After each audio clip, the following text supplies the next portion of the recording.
misalnya ada ya di persidangan, aku bakalan buka semuanya dan aku bakalan minta handphone aku biar aku liatin, karena aku sudah bilang sama penyidik. Yes.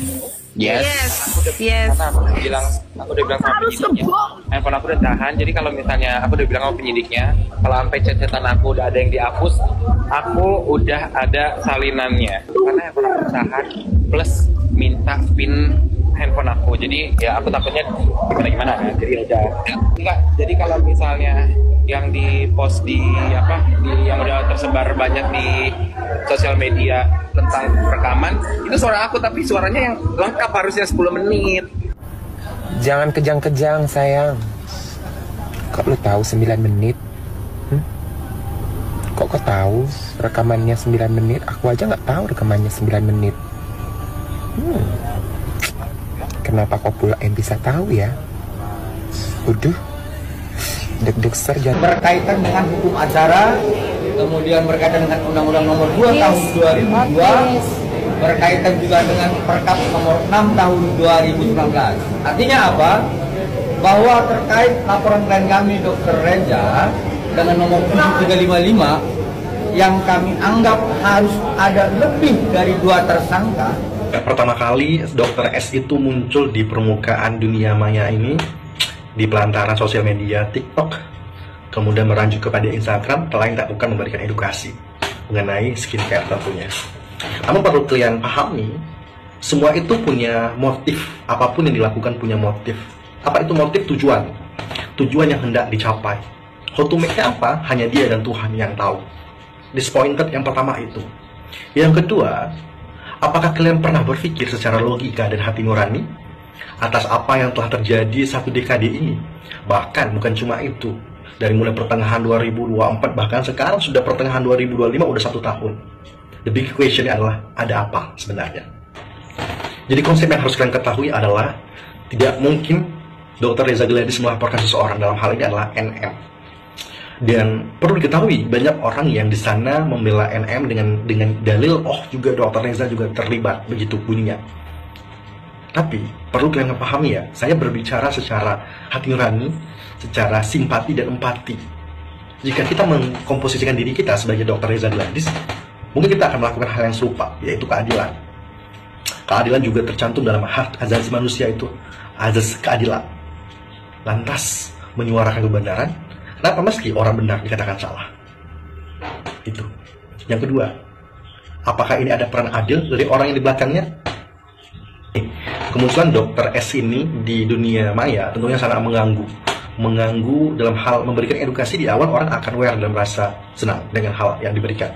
Tapi belakangan hari ini banyak hal-hal yang berkaitan dengan penyimpangan maksud dari mulai nyinyiran, dari mulai fitnah, gosip dan lain sebagainya. Dan kemudian kalau kita flashback, Dr. O juga melakukan hal yang serupa, tapi dengan variabel yang berbeda, dengan motif memperkenalkan dengan NM, kemudian dipertemukan dengan Dr. Reza Gladys, hingga akhirnya terjadilah suatu perkara yang dinamakan dengan pemerasan. Bukan begitu? Nah, lantas kalau kita cari dalil, oh juga si Dr. Reza melakukan hal yang serupa, yaitu ingin menyuap, itu tidak begitu konteksnya. Tapi di sini penekanan batin. Penindasan itu sama dengan penekanan. Yang ditekan adalah batin secara psikis. Ketika seseorang sudah ditekan batinnya, berarti itu penindasan dalam hal yaitu pemerasan. Jangan lari dari konteks itu. Artinya kita harus justice for Dr. Reza Gladys. Kita harus bantu kawal sampai di mana sebenarnya kasus ini. Kepada pihak kepolisian Republik Indonesia, saya apresiasi kinerja bapak-bapak dan ibu polisi tentunya ya dalam melakukan investigasi kasus ini. Namun perlu kita sadari, untuk masyarakat, lebih tepatnya kita ingin adanya transparansi. Yang dimaksud apa transparansi? Apakah ini ada kaitan dengan Dr. O, Dr. S dan lain sebagainya? Kalaupun ada, kita harus kumpas tuntas. Jangan sampai ini terjadi karena adanya sindikat yang dapat merugikan banyak orang. Terima kasih. Berarti ini gelar khusus yang dimohonkan oleh penasihat hukum dari RG sendiri, Bang. Oke. Jadi kita sedikit aja ya, saya kasih tahu bahwa ada 2 model gelar ya. Gelar pertama itu gelar biasa. Gelar biasa itu biasanya dilakukan oleh penyidik untuk kepentingan perkara yang dimohonkan oleh dia juga, biasa diajukan gelar. Kemudian yang kedua tuh ada gelar khusus. Ya, jadi gelar khusus itu dimohonkan oleh pihak lain. Nah, ada beberapa syarat-syarat ya, salah satunya perkara yang menyita atau diperlukan untuk kepentingan publik. Nah, gelar khusus sendiri itu tidak tertulis, gelar perkara itu sendiri tidak tertulis secara jelas dalam KUHP. Hanya saja ini adalah satu inisiatif yang dilakukan oleh pihak kepolisian yang tertulis di dalam peraturan Kapolri dan peraturan Kabar Eskrim. Artinya di dalam gelar perkara, maka bagaimana seorang penyidik akan menyelesaikan perkara dengan baik dan dilakukan secara objektif mungkin. Nah, sehingga perkara itu dapat tegak lurus dan dihadirkan di persidangan oleh jaksa penuntut umum nantinya.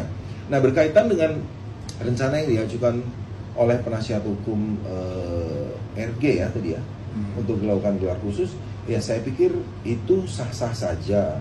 Namun pertanyaannya, untuk apa dia lakukan gelar khusus? Bukankah sekarang terlapor sudah dilakukan penahanan? Nah, saya sendiri tidak mengetahui apa yang akan dia lakukan atau apa yang diharapkan.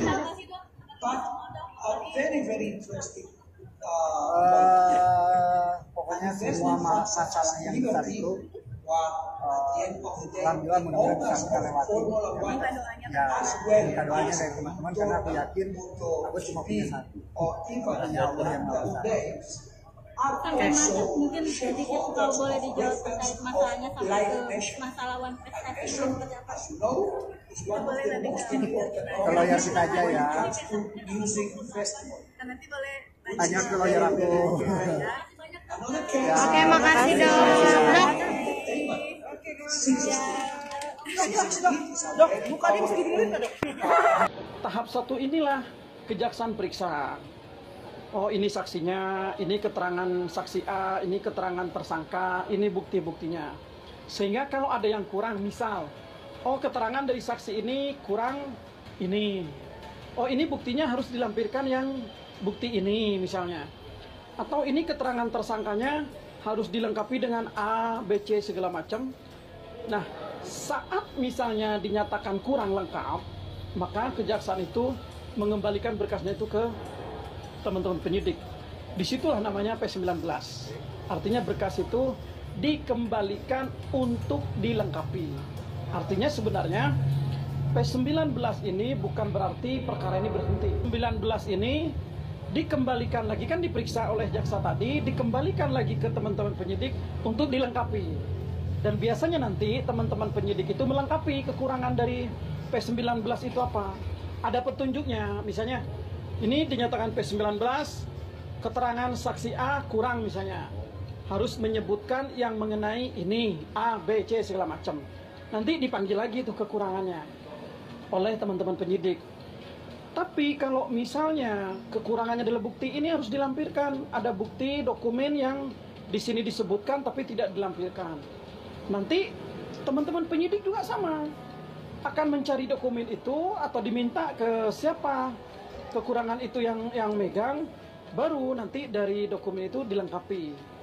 Dan saat sudah dinyatakan lengkap lagi nih, artinya permintaan atau petunjuk P19-nya ini dilengkapi dari teman-teman penyidik, seperti yang saya sebutkan tadi, baik itu kekurangan keterangan atau keterangan bukti, maka nanti dinyatakan P21. Oke, pertanyaan menarik ya. Video ini saya buat pada tanggal 16 Mei tahun 2025. Jadi Kak, secara teori hukum pidana ya seseorang bisa ya dikenakan pasal laporan palsu jika dengan sengaja membuat laporan yang tidak benar.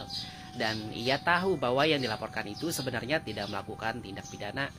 Namun syaratnya cukup berat karena harus dibuktikan dulu ya adanya niat jahat atau mens rea untuk mencemarkan nama baik atau mencelakai orang lain secara hukum. Kalau pelapor benar-benar merasa tertekan atau takut ya, dan itu bisa dijelaskan secara logis, maka unsur kesengajaan menurut saya sulit dibuktikan. Dalam kasusnya Reza Gladys dan Nikita Mirzani kan, kalau Reza benar-benar merasa diperas, maka laporan itu sah. Tapi kalau semua itu ternyata mengarah pada kesepakatan sukarela, maka mungkin muncul potensi ya resiko hukum bagi si pelapor yaitu Reza Gladys. Tapi itu juga tergantung pada pembuktian niatnya. Jadi ya efek pidana ke pelapor si Reza Gladys ya bisa ya, tapi syaratnya tidak ringan. Nah ini kan Jadi bertanya kita ini uang negara atau uang pribadi atau uang apa. Nah, jadi yang jadi persoalan ada apa di kosmetiknya RG ini. Nah, ini kan yang memang kita mesti tahu, karena yang saya dengar itu ada merkurinya. Apa itu yang dijadikan bahan oleh Nikita untuk memeras sehingga dilaporkan oleh RG, tetapi RG sudah bayar gitu. Nah, ini kan jadi kayaknya berat sebelah ya.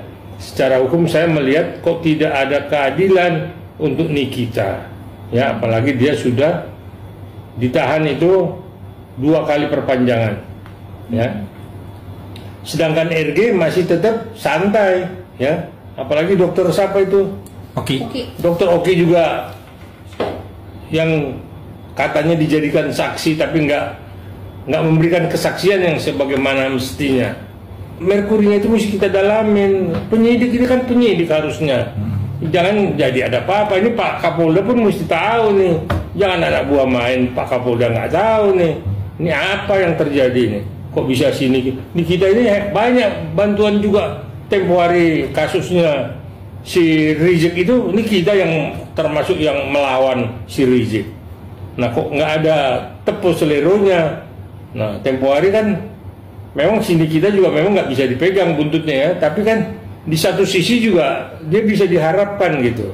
Berjasa lah Bang buat negara. Ada jasanya lah tempo hari memberikan dukungan untuk bagaimana membongkar Habib Rizik dari permainannya.